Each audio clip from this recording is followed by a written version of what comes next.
Sup, faggots? It's Jivist. So, that Stronger Than You parody with, Chris Chan and iDubbbz, that's gonna be happening still. I'm working on that, but it's gonna be a while. Like a really, really long while. So, hold out hope, but don't go looking for it.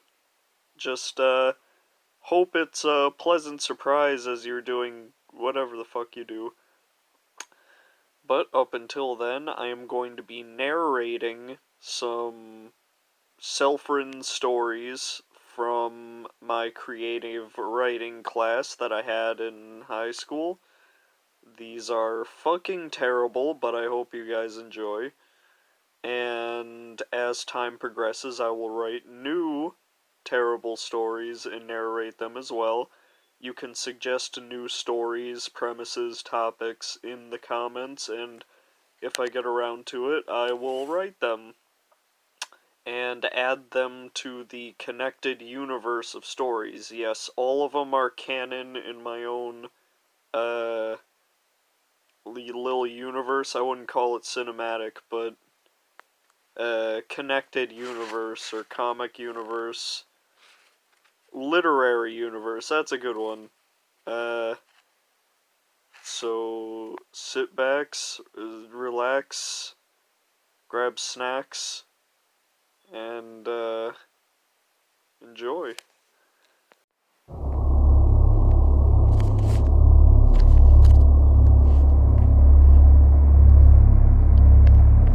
Garfunkle's shoe. Hello. I am a Timberland boot that has been taken hostage by a deranged homeless man that goes by the name Garfunkle. 5 weeks ago, I was sleeping comfortably in a dumpster behind the local Carl's Jr. when all of a sudden the lid to my dumpster was flung open. I peered out to see who was responsible for this. I was greeted by a near-toothless grin, yellow eyes, and breath so toxic it could melt a cinder block.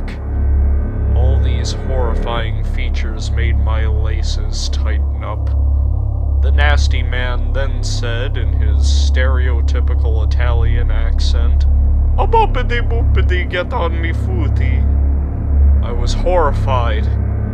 In the split second before his hand grabbed me, all I could do was pray to as many shoe gods as possible for him to stop. But it was too late. He slipped me onto his scab-covered, fungus-infected right foot. The other foot was covered by multiple slices of expired bologna. This man was more foul than a sewer filled with cottage cheese. He then began walking down the street screaming, "The end is near!" He continued on with this nonsensical drivel for about 2 hours before finally giving up and returning back to his shack, made entirely out of milk jugs, chicken wire, and mud. I quivered in horror as he stepped inside. All I could see was shoes. So many shoes lined up on shelves, all screaming. Screaming! I couldn't escape from my impending doom. All I could do was cry as he lifted me up to the shelf and set me down next to the rest of the shoe slaves. Garfunkle then slept on his dirty pile of socks. The entire night was filled with nothing but sobbing and wailing for hours on end. We were unable to move because he superglued us to the shelves. Eventually, everyone cried themselves to sleep. The next morning, I woke up to a faint, wet smacking noise. Dazed and confused, I scanned the room for the origin of the sound. Then I see it. I was disgusted and horrified as I witnessed Garfunkle eating one of my shoe brethren. His screams of agony are still echoing in my head. After the mauling was complete, he stood up, coughed, and said, Hey, that was a pretty good.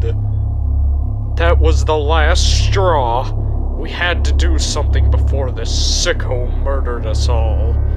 Me and all the other shoes began crying as much as possible.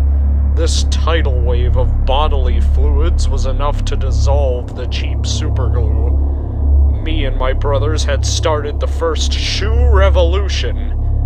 We hopped off the shelf and dogpiled the wicked Garfunkle. He began screaming and flailing. This strategy worked in the giant's favor. After we were flung away from him, we looked up to see he had acquired a tennis racket wrapped in barbed wire.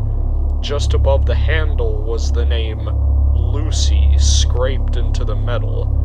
The sight of this truly formidable tool of war made most of us soil our souls with shoe varnish. For those of you who don't know the comparison, that's shoe piss.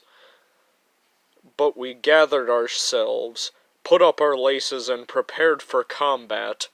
Garfunkel looked out into the crowd with a stink in his eye almost as bad as his actual stench. Then he said, "Boppity boopity, feel me, Lucy." Then we charged at each other. Somebody must have turned on a boombox because all of a sudden Indestructible by Disturbed started playing. This added ambiance made the battle just that much more incredible. The fight lasted several minutes. Shoes would jump up to bite his face only to be swatted away by his menacing tennis racket.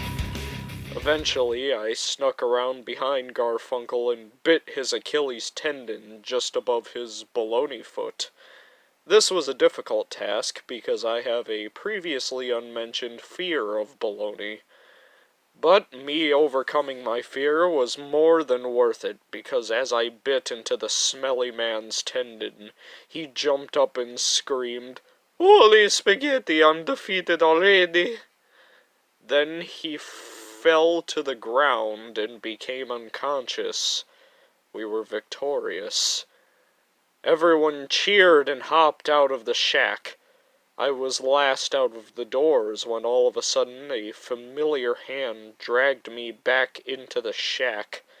It was Garfunkel's hand. I tried screaming, but nobody heard me. He then threw me into a birdcage hanging in the corner of the room. I don't know what he's going to do with me. Please, if you find this message, send help immediately. I don't know how much time I have left.